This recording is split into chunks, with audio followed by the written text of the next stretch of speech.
అవని తన ఫ్రెండ్స్ని కలవడం కోసం కాలేజ్కి వెళ్తూ ఉంటుంది. అప్పుడే మినిస్టర్ కొడుకు విక్కీ ఉన్న జైల్లో కానిస్టేబుల్ ఫోన్ రింగ్ అవుతూ ఉంటుంది. కానిస్టేబుల్ ఫోన్ లిఫ్ట్ చేసి ఇప్పుడే ఇస్తాను సార్ అని చెప్తూ ఉంటాడు. ఇక విక్కీ దగ్గరికి వెళ్ళి మీకు జానీ సార్ ఫోన్ చేస్తున్నారు మాట్లాడండి అని చెప్పి కానిస్టేబుల్ విక్కీకి ఫోన్ ఇస్తాడు. జానీ ఏంటి ఇలా ఫోన్ చేశావు అని విక్కీ అడుగుతూ ఉంటాడు.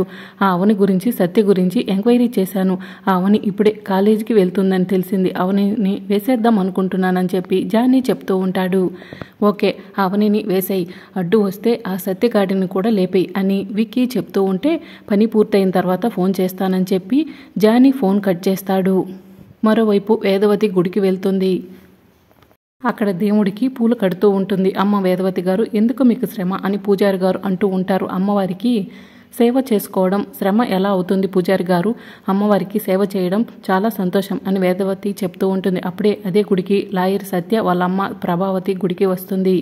పూజారి గారు బాగున్నారా అని చెప్పి ప్రభావతి అడుగుతూ ఉంటుంది. వేదవతి ప్రభావతిని చూసి ఆవిడ ఎంత మంచి వాళ్ళు, గుడికి వచ్చి అందరూ బాగుండాలని కోరుకుంటారు, ఆవిడ పూజారి గారు బాగున్నారా అని అడుగుతుంది అని వేదవతి మనసులో అనుకుంటూ ఉంటుంది. అమ్మ ఎవరు మీరు, గుర్తుపట్టలేదు అని పూజారి గారు అడుగుతూ ఉంటారు. 10 సంవత్సరాల క్రిందట ఇక్కడే ఉండేవాళ్ళం పూజారి గారు, అబ్బాయి చదువుల కోసమని ఢిల్లీ వెళ్ళి మళ్ళీ ఇక్కడికే వచ్చేసాము అని ప్రభావతి చెప్తూ ఉంటుంది. గుర్తొచ్చారమ్మా, అప్పట్లో మీరు గుడి కోసం విరాళాలు ఇచ్చేవారు కదా అని పూజారి గారు అంటూ ఉంటారు.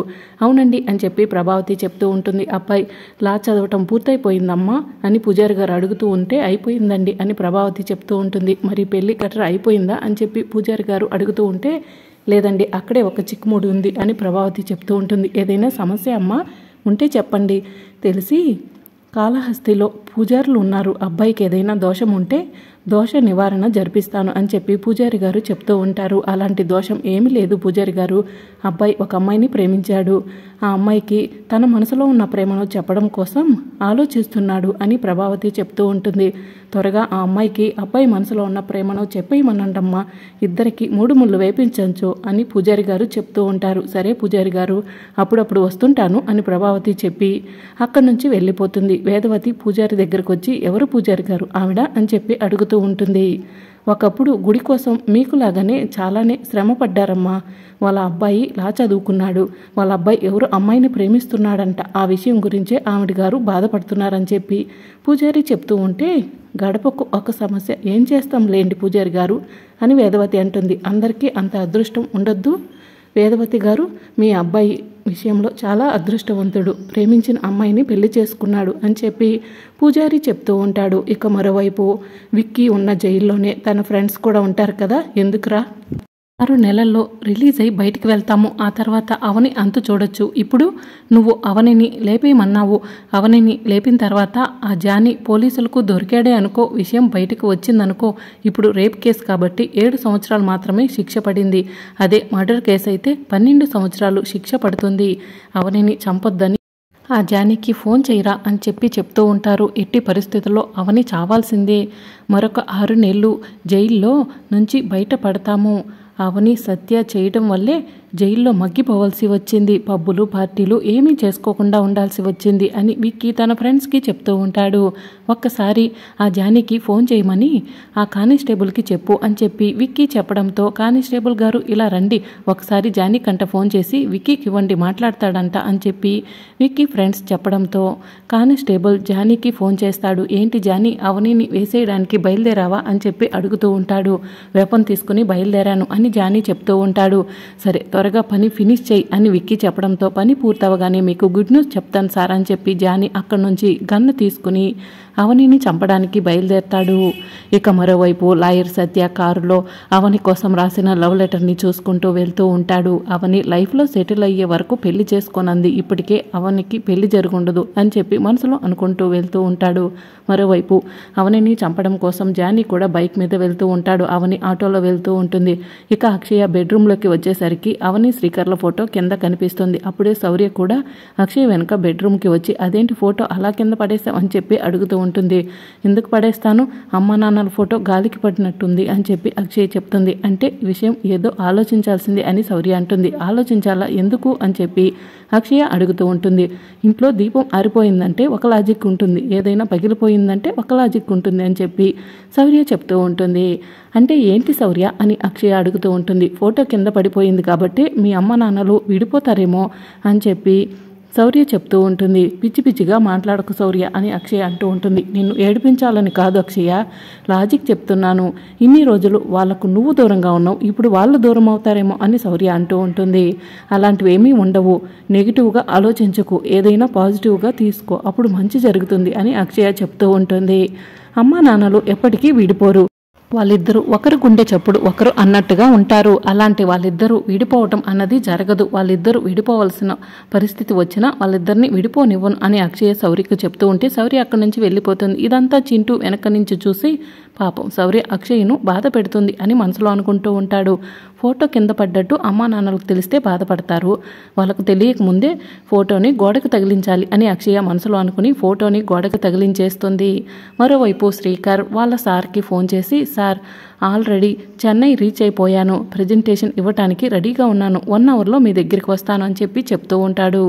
ఇక మరోవైపు అవని ఫ్రెండ్స్ అందరూ కూడా కాలేజ్ దగ్గరకు వస్తారు. అందరూ వచ్చేశారు, ఇంకా రావాల్సింది అవని సత్య మాత్రమే అని అవని ఫ్రెండ్స్ అనుకుంటూ ఉంటారు. అప్పుడే అవని కూడా ఆటో దిగి ఫ్రెండ్స్ దగ్గరకు వస్తుంది. Hi friends, how are you అని చెప్పి అవని అడుగుతూ ఉంటుంది. ఐ యామ్ ఫైన్ అని చెప్పి ఫ్రెండ్స్ అంతా కూడా చెప్తూ ఉంటారు.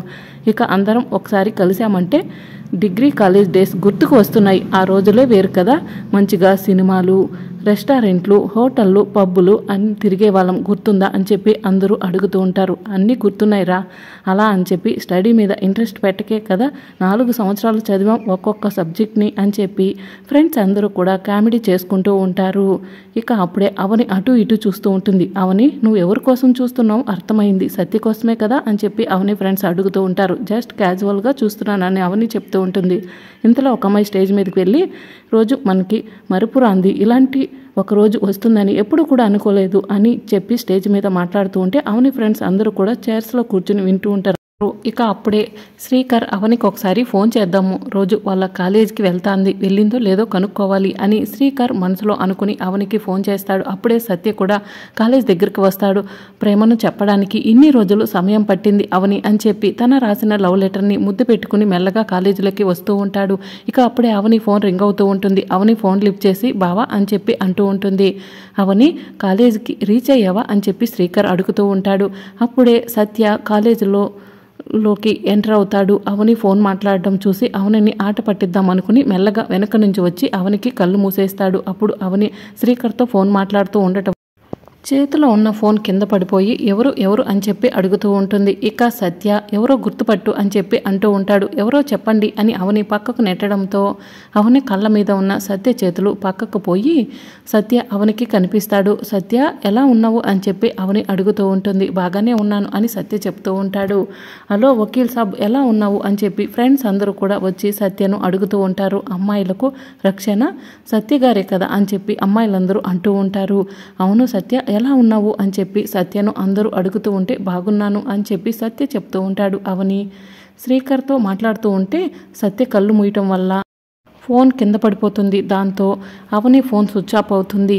ఇంకా శ్రీకర్ కూడా అవని ఫోన్ ఏంటి స్విచ్ ఆఫ్ అయ్యింది, ఫ్రెండ్స్తో కలిసి ఫోన్ ఛార్జింగ్ చూసుకోలేదా, లేకపోతే ఏదైనా అన్ఎక్స్పెక్టెడ్గా ఏమైనా జరిగిందా అని శ్రీకర్ ఆలోచిస్తూ ఉంటాడు. అవని కూడా బావా హలో హలో అని చెప్పి అంటూ ఉంటే ఫోన్ స్విచ్ ఆఫ్ అయినట్టు అవనికి తెలుస్తుంది. ఇదేంటి ఫోన్ స్విచ్ ఆఫ్ అయింది అని అవని కంగారు పడుతూ ఉంటుంది. అవని ఫోన్ కింద పడటం వల్ల స్విచ్ ఆఫ్ అయినట్టుంది, ఇది నీ ఇంపార్టెంట్ కాల్ అని సత్య అడుగుతూ ఉంటాడు. అవును ఇంపార్టెంట్ కాలే బావా అని చెప్పి అవని చెప్తూ ఉంటుంది. మీ బావా అని సత్య అడుగుతూ ఉంటే అవును పెళ్లి చేసుకున్న బావా అని అవని చెప్తుంది. నీకు పెళ్ళైపోయిందా అవని అని సత్య అడుగుతూ ఉంటాడు. ఇన్ని రోజులు పెళ్లి కాకుండా ఉంటుందా అని చెప్పి అవని అంటుంది. అవును సత్య నీకు పెళ్ళయిందా అని అవని అడుగుతూ ఉంటే అయిపోయినట్టే అని చెప్పి సత్య చెప్తూ ఉంటాడు. క్లారిటీగా చెప్పు అని చెప్పి అవని అంటుంది. మరి రాబోయే ఎపిసోడ్లో ఏం జరగబోతుందో తెలుసుకోవాలనుకుంటున్నారు అయితే ఛానల్ని సబ్స్క్రైబ్ చేసుకోండి.